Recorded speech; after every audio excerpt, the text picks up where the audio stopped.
جمعت المسلمين والمسلمات والقانتين والقانتات والعادرين والعادرات والمسلمين والمسلمات والمؤمنين والمؤمنات أحييكم بتحية الإسلامية قائلا السلام عليكم ورحمة الله وبركاته.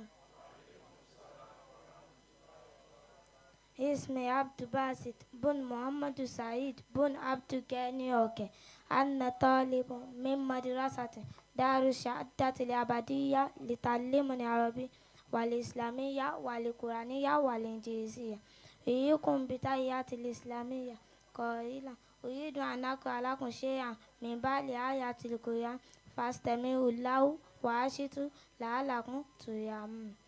أعوذ بالله من الشيطان الرجيم. بسم الله الرحمن الرحيم.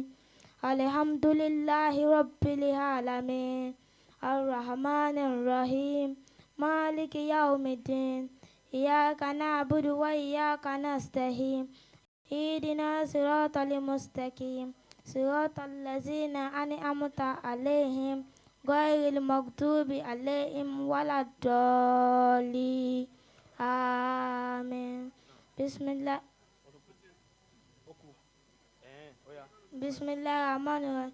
قل اللهم مالك الملك تؤتي الملك من تشاء وتنزع الملك ممن تشاء وتعز ممن تشاء وتعز من تشاء وتذل من تشاء بيدك الخير إنك على كل شيء قدير.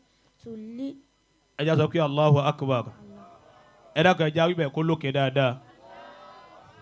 bẹ́ẹ̀ bá ti wíbẹ̀ fáwọn àfa yìí inú wa ò ní dùn. ẹ sọ pé Allahu Akbar olókè dáadáa.